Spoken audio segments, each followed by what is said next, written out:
All right, now my next sewing hack, actually the next three, involve something from the garage or your home improvement center and also some things from the bathroom. And it's about your machine maintenance. Now let's face it, we use our machines an awful lot, and what we need to do is to make sure that we show them a little TLC along the way. So my first product that I want to share with you is the Humble Paintbrush. Make sure you get one that has a really good tight bristle. Invest in a little money because this is going to make a difference. And I might be embarrassed here because I just quilted several quilts. Ah, look at that. Dust bunnies galore. What we want to do is, I'm just going to use my note card here. Just use your paintbrush as a means to get the big dust out. Keep pulling it out. Now, we want to get the dust and the lint out of our machines, and as quilters, and I don't know about you, but I am a domestic quilter, so I use my machine, this machine for everything, piecing, quilting, the whole thing.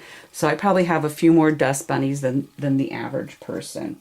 But I'm just going to go in with a Q-tip then. This is my number 2 choice after I do the big, getting out the big dust bunnies. Then I go into all the little crevices and just get all the remaining dust and lint out.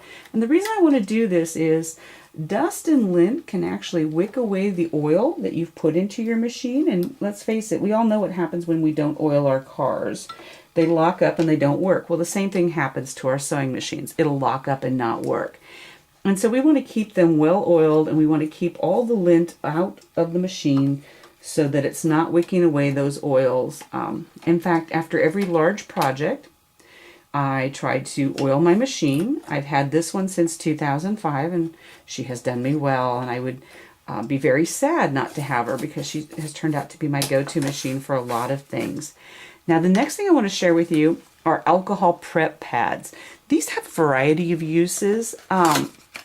Sometimes anybody who has to do like a stick test for diabetes are very familiar with these, but these are pre-packaged little pads of alcohol, and these are great when it comes to like degumming your needle if you've used a spray adhesive.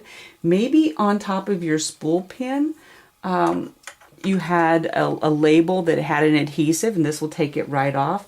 It's also really good if you have used, like, let's say a black thread, and for whatever reason the dye has colored your machine base. That's another good thing that you can use this for.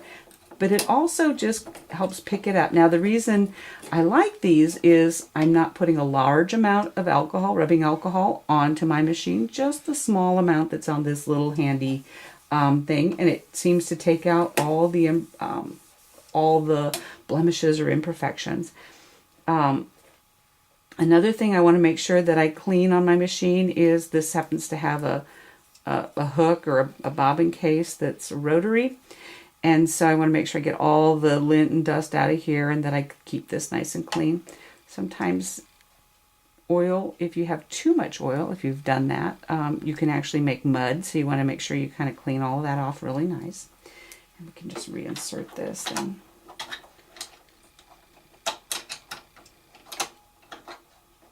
I'll probably go back in here now that it's clean and give it a drop of oil. But I just want to show you that this is normal cleaning procedures, and like I said, I recommend this after every big project. I'm trying to handle it just a hair. Just because maintaining your machine is going to make your machine happy. If your machine's happy and you're sewing, then you're happy, right? It's like a circle of happiness, I guess. But once again, just dusting everything off. I'm going to reinsert this. I'm also going to take a look inside my bobbin case, my actual bobbin case. Sometimes I will take a pin and just make sure there's not any loose threads in here, anything like that. I don't want to push too much because I don't want to loosen my bobbin tension, but I want to keep it clean too. Just go ahead and take this is on the inside here. And then the last thing, when I oil, I do want to make sure on my my needle bar here that goes up and down, I don't have any lint that I'm pulling into the machine. Now, if you're a heavy-duty sewer, you may need to take your machine in and have it serviced and adjusted every 6 months. If you sew occasionally, I do recommend every year just because it'll keep your machine happy.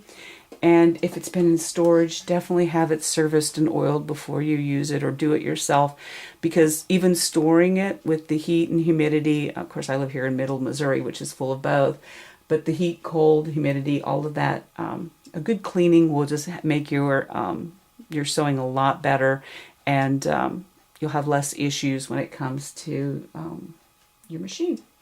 So find yourself a really good paintbrush if you need to. Bedazzle it like we did the toilet bowl brush, but it becomes your property and it's something that you're going to use with all your machines. Even your serger will love your paintbrush.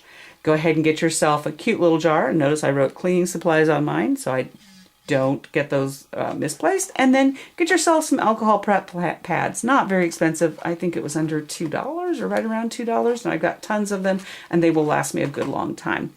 But they're easy, they're convenient, and worth every penny. So may your sewing days be long and pleasant. Thank you, and we'll see you in the next sewing hack.